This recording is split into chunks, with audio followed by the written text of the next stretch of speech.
কাবাবের মাঝে সবচাইতে সহজ আর মজার কাবাব হচ্ছে চাপলি কাবাব, যেটা বানাতে সহজ আর খেতে মজা। আসছে ঈদে চাইলে এভাবে করে কম সময়ে কাবাব বানাতে পারেন। লাগবে আমাদের 500 গ্রামের মতো কিমা। কিমাটা আপনি চাইলে ছুরি দিয়ে করতে পারেন, আবার চাইলে ফুড প্রসেসরেও করতে পারবেন, আবার চাইলে ব্লেন্ডারেও করতে পারেন। তারপর এখানে হাফ চা চামচ লবণ দিয়ে কিমাটার সাথে মাখিয়ে নিচ্ছি।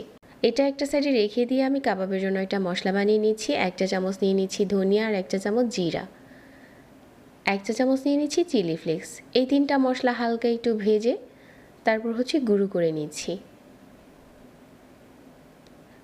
মশলাটাকে আধা ভাঙা করে গুঁড়ো করে নিয়েছি, একদম মিহি গুঁড়ো না, ঠিক এরকম হয়েছে। একটা সাইডে রেখে দিয়ে আরও একটা প্যানে নিয়ে নিচ্ছি 3 টেবিল চামচ বেসন। বেসন যদি হাতের কাছে না থাকে তাহলে 3 টেবিল চামচ ময়দা এভাবে করে ভেজে নেবেন। প্যানে নিয়ে মিডিয়াম আঁচে ভেজে নিচ্ছি যাতে বেসনের কাঁচা গন্ধটা চলে যায়। এখন কাবাবে মশলা মিশিয়ে নিচ্ছি।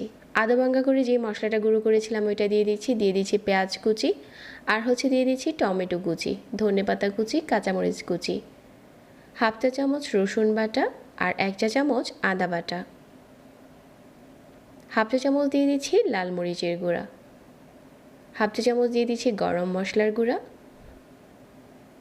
আর এখন এই মশলাগুলো মিশিয়ে নেওয়ার পর এখানে অল্প অল্প করে বেসন দিয়ে দেব, যে বেসনটা আমি আগে থেকে ভেজে নিয়েছিলাম। এখানে কাঁচা বেসনটা দিতে যাবেন না, অবশ্যই ভেজে দিবেন। এখন অল্প অল্প করে এভাবে করে বেসন দিয়ে এই কিমাটাতে একটা আঠালো ভাব নিয়ে আসছি। মাখানোর পর কিন্তু এটা অনেকটা আঠালো হয়ে গেছে। এখানে আর কোনো রকম ডিম দেওয়ার দরকার নেই, তবে আপনি চাইলে ডিম অ্যাড করতে পারেন। এখন এরকম চ্যাপটা করে বানিয়ে তেলে ছেড়ে দিলে হয়ে যাবে। চাইলে উপরে টমেটো স্লাইস দিতে পারেন, তবে এটা অপশনাল, আপনার পছন্দ না হলে নাও দিতে পারেন। শুধু এভাবে করে ভেজে নিতে পারেন। সবগুলো কাবাব এখন আমি এইভাবে বানিয়ে নিচ্ছি। আর এরকম ছড়ানো কোনো প্লেটে রেখে প্রথমে ডিপে রেখে ঠান্ডা করে তারপর জিপলক ব্যাগে ভরে সংরক্ষণও করতে পারবেন চাইলে। আজকে কাবাবগুলো ভেজে শেয়ার করছি। মিডিয়াম আঁচে তেল গরম করে নিয়েছি। এগুলো শ্যালো ফ্রাই করলে হয়ে যায়, ডুবো তেলে ভাজতে হবে না। তারপর এগুলো দিয়ে চুলার আঁচ একদম কমিয়ে দিয়ে অপেক্ষা করছি যাতে একটা পাশ লাল হয়ে আসে। কাবাবটা যত পাতলা করে বানাবেন তত তাড়াতাড়ি ফ্রাই করা যাবে। তো এরকম করে দুটো পাশই ভাজা হয়ে গেছে, আর এখন তেল ঝরিয়ে উঠিয়ে নেব। এই কাবাবগুলো পরিবেশন করার জন্য একদম ঠিক আছে। এখন দেখাচ্ছি একদম পাতলা করে বানিয়ে। এটা আমি অনেক পাতলা করে দিয়েছি, আর এগুলো আরও তাড়াতাড়ি কুক হয়ে যাবে।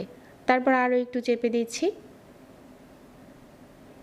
দুটো পাশেই দারুণ একটা কালার চলে এসেছে, আর এখন তেল ঝরিয়ে উঠিয়ে নিচ্ছি। এভাবে করে আসছে ঈদে ঝটপট চাপলি কাবাবটা বানাতে পারেন। সহজ রেসিপিতে শেয়ার করেছি। যাদের কাছে আমার এরকম প্রতিনিয়ত নতুন নতুন রেসিপি ভালো লাগে পেজ ফলো করে রাখবেন, আর সেই সাথে চ্যানেল সাবস্ক্রাইব করবেন। সবাই অনেক ভালো থাকবেন। আজকে এখানেই বিদায় নিচ্ছি। আল্লাহ হাফেজ।